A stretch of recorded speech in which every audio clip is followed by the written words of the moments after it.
Good morning. कशा आहात तुम्ही सर्व? अपेक्षा करते मस्त आणि मजेतच असाल. आजकालच्या या जीवनामध्ये आपण सगळेच खूप बिझी झालेलो आहेत आणि सगळ्यांच्या तोंडून एकच शब्द निघते, तो म्हणजे मला वेळ नाही. वेळ हा कोणालाच नसतो. जॉबवर जाणाऱ्या ज्या स्त्रिया असतात किंवा ज्या हाऊसवाईफ असतात, कुणाकडेच वेळ नसतो. वेळ हा काढावा लागत असतो आणि काढून काही उपयोग नाही.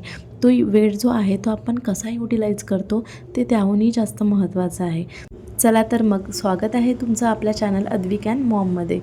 आता जॉबवर जाणाऱ्या स्त्रिया असो किंवा हाऊसवाईफ असो, सगळ्यांना घरातली कामेही करावीच लागतात आणि घरातली कामे असो किंवा बाहेरची कामे असो, अशी बरीचशी कामे असतात जी आपल्याला करायची असतात.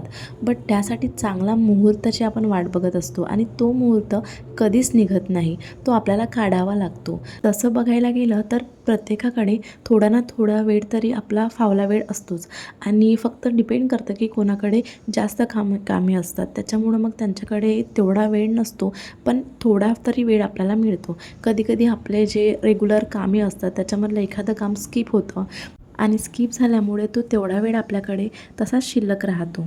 पण त्या शिल्लक राहिलेल्या वेळाचा आपण उपयोग कसा करतो ते आपल्यावरती डिपेंड आहे आणि त्याच्यासाठी आपल्याला सुरुवात ही करावी लागते.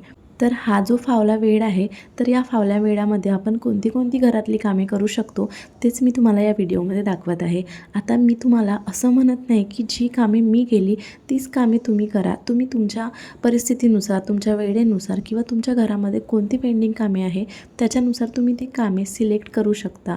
व्हिडिओच्या सुरुवातीला मी पापड दाखवलेले आहे, तर ते साबुदाणाचे पापड आहे जे माझ्या सासूबाईंनी बनवले आणि त्यांना मी थोडी त्याच्यामध्ये हेल्प केली आणि आमचे जेवण वगैरे झाले. रेग्युलर जी आपली बेसिक कामे असतात तर ती सगळी कामे मी केली. जेवण वगैरे आमचं झालेलं होतं आणि दुपारचा हा वेळ होता.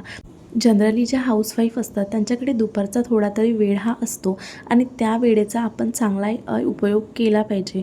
तर म्हणूनच मी काय केलं की आपल्या कपाटामध्ये भरपूर अशा साड्या असतात आणि वर्षभर त्या साड्या आपण सणावाराला किंवा कुणाच्या लग्नामध्ये बऱ्याच ठिकाणी घालतो आणि त्या काही आपण रेग्युलर बेसिसवरती वॉश करत नाही.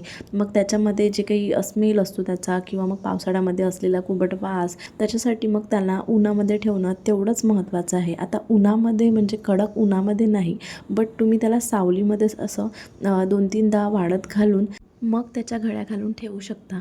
त्याच्यामुळं काय होतं की साडीमधला जो फ्रेशनेस आहे तो तसाच राहतो आणि कडक उन्हामध्ये कधीच वाळत घालायचे नाही, त्याच्यामुळं त्याचा रंग हा जाऊ शकतो.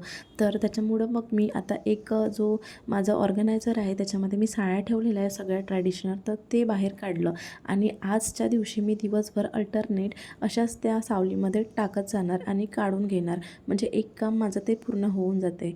त्याच्यानंतर मग मी काय केलं की आपल्याकडे जे कुर्तीज असतात किंवा साधे जे ड्रेस असतात, तर आपल्याला कधी कुठे जायचं असलं तर आपला तो ड्रेस जर आपल्याला व्यवस्थित दिसला नाही तर असं वाटतं की प्रेस केला असता तर, किंवा मग आपण प्रेससाठी टाकतो. आणि छोट्या छोट्या जे गोष्टी आहे ज्या आपण घरी प्रेस करू शकतो तर त्या आपण घरी प्रेस करून आपण पैसे वाचवू शकतो. घरी जर आपला प्रेस असेल आणि आपण करू शकत असू तर आपण नक्कीच करायला पाहिजे. आणि ज्या कॉम्प्लिकेटेड गोष्टी आहेत तर त्या आपण प्रेसला नक्कीच टाकू शकतो. म्हणून मग माझ्याकडे वेळ होता तर मी काय केलं की माझे हे जे 1-2 ड्रेस आहे तर ते प्रेस करून घेतले. आता सर्वच एका दिवशी जर करतो म्हटलं तर आपल्याला कंटाळा येतो, म्हणून छोट्या गोष्टीपासून सुरुवात करायची. एक कुर्ती आपण प्रेस करू शकतो, एक ड्रेस आपण प्रेस करू शकतो, तेवढंच आपलं काम होऊन जातं. म्हणून मी ते सुद्धा करून घेतलं.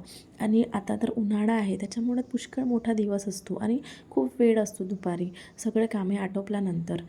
जनरली आपल्या स्त्रियांना अशी सवय असते की आपण काय करतो की वस्तू या जमा करत जातो. मग ते कपडे असो किंवा कोणत्या मेकअपच्या वस्तू असो किंवा भांडे असो, अशा खूप सगळ्या अननेसेसरी गोष्टी असतात की ज्या आपण कधीच त्याचं कामात आणत नाही, बट ते आपण जमा करत जातो. कधीतरी कामात येईल म्हणून त्या आपण नेहमी साचवत जातो आणि त्या वर्ष उलटून जातात आणि त्या तशाच पडल्या असतात आणि फक्त काय घरामध्ये त्या जागा व्यापतात.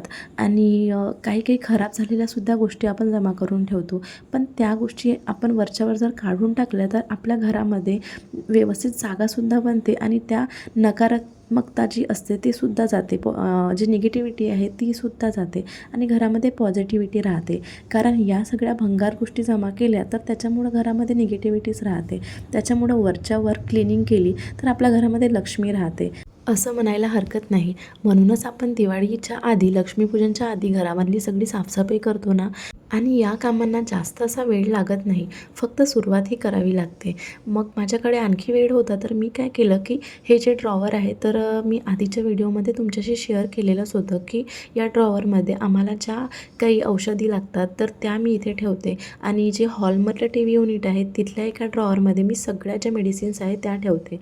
हे आम्हाला एकदम बरं पडतं. म्हणजे कधी डोकं दुखलं किंवा मग रात्रीच्या वेळी अचानक आपल्याला जर गरज पडली, तर हॉलमध्ये उठून जायची गरज पडत नाही. इथल्या इथे कॅरी करायला ते इझी पडतं. आणि काय झालं होतं, की मेडिसिन अशाच त्याच्यामध्ये टाकत गेलो, तर ते सगळं जो कप्पा आहे त्याच्यामध्ये खूप सगळ्या गोष्टी अशा जमा झालेल्या होत्या. मग काय केलं, ते व्यवस्थित अरेंज वगैरे करून दिलं. आणि खालच्या कप्प्यामध्ये तर मी एक्स्ट्राचं जे कॉस्मेटिकचं जे वगैरे सामान आहे किंवा मग आणखी ते वाईप्स वगैरे आहे, तर ते ठेवते. तर ते सुद्धा व्यवस्थित अरेंज करून घेतलं आणि जे काही कचरा वगैरे आहे तो काढून घेतला. अशा सवयी जर आपण आपल्याला लावल्या, तर आपल्याला खूप अशी काम करायची गरज पडत नाही आणि दिवाळीच्या वेळी आपल्याला खूप असं साफसफाई पण करायची गरज पडत नाही. आता हा जो ड्रॉवर होता ड्रेसिंग टेबलचा, तर हा नेहमी यूजमध्ये येतो. इथले कंगवे किंवा इथल्या जे काही गोष्टी आहेत त्या नेहमी यूजमध्ये येतात आणि त्याच्यामुळं हा खराब होतो आणि अद्विकसुद्धा खेळत राहतो. आणि त्याच्यामुळं मग काय झालं, की त्याच्यामध्ये थोडंसं तेल वगैरे सांडलेलं होतं किंवा आपले जे केस असतात कंगव्यामधले, ते सुद्धा सांडलेले होते. तर म्हणून मग मी तो पण कप्पा क्लीन करायचा ठरवलं. तर तो पण छान मस्त पुसून वगैरे घेतला आणि पेपर आणला, त्याच्यामध्ये पेपर वगैरे टाकला आणि छान मस्त अरेंज करून घेतला. कारण असं वरच्यावर केल्याने मग आपल्याला ते छान नीट आणि क्लीन राहतं घर आणि आपल्याला समजतंसुद्धा, की कोणत्या वस्तू खराब झालेल्या आहे किंवा कोणती काढून टाकायची गरज आहे. कितीतरी अशा वस्तू असतात, की एखादा जी कानातल्याची पेयर, तर ती मिस झालेली असते किंवा क्लचर वगैरे असतात ते तुटलेले असतात, पिना वगैरे खराब झालेल्या असतात. तर खूप सगळ्या बऱ्याच अशा गोष्टी असतात आणि आपण काय करतो, की त्या फक्त जमा करत जातो आणि त्या वरच्यावर आपण काढून टाकल्या पाहिजे. आणि हार्डली काय 10 मिनिटात माझं हे सर्व ड्रॉवर आहे ते आवरून झालं. ते सुद्धा शांततेत. काहीही वेळ लागत नाही. फक्त आपल्याला सुरुवात ही करावी लागते आणि तेच मी नेहमी तुम्हाला सांगते.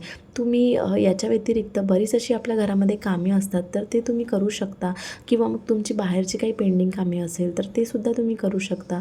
आता मी तो ड्रॉवर साफ केलेलाच होता, तर मिररसुद्धा पुसून घेतला असाच. आणि हे बघा किती सगळं त्याच्यामधलं जे घाण आहे ते निघाली आणि असं काहीसं मी ते अरेंज करून दिलं.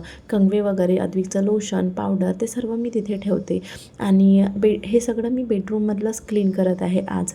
म्हणजे एका रूमचं जर झालं, तर मग हळूहळू दुसऱ्या रूममधलं थोडं असं करत केलं, तर सगळ्या घराची जी क्लिनिंग आहे ते होत राहते. आता ही जी वॉशरूम आहे, तर ही बेडरूममधलीच वॉशरूम आहे आणि या ठिकाणी जे ऑर्गनायझर आहे ते स्टीलचं आहे. तर तो जो कप्पा आहे, तर तो सुद्धा खूप खराब झालेला होता. आपण नेहमी यूज करतो आणि मग ते बघा त्याच्यावरती जंग चढलेला होता. तर मग मी काय केलं, की हलकंसंच आपलं विम लिक्विड टाकून ते साफ करून घेतलं. आणि खूपच जर खराब झालं असेल, तर तुम्ही टूथपेस्टचा यूज करू शकता. थोडं टूथपेस्ट घेऊन जर त्यांनी घासलं ना, तर खूप छान मस्त क्लीन होऊन जातं. आणि त्यांनीच असं स्वच्छ केलं. मस्त कापडनी, कोरड्या कापडनी छान असं पुसून घेतलं आणि सगळ्या ज्या वस्तू आहेत त्या अरेंज करून दिल्या. तर बाथरूममध्ये दुसऱ्या साईडला हे सुद्धा एक कप्पा आहे. तर या ठिकाणी मी जे काही हेअर मास्क आहे आणि ह्या सगळ्या गोष्टी ठेवते. तर ते सुद्धा खराब झालेलं होतं, तर ते सुद्धा छान मस्त घासून घेतलं, छान वॉश करून घेतलं. तर थोडासा वेळ काढून आपण घरातली ही छोटी-मोठी एक्स्ट्राची कामे करू शकतो आणि घराला नीट आणि क्लीन छान स्वच्छ बनवू शकतो. आजचा व्हिडिओ तुम्हाला हेल्पफुल वाटला असेल किंवा आवडला असेल, तर प्लीज सबस्क्राईब करायला विसरू नका. लाईक करा, शेअर करा, कमेंट करा. भेटूया अशा नेक्स्ट इंटरेस्टिंग व्हिडिओमध्ये. तोपर्यंत बाय, टेक केअर.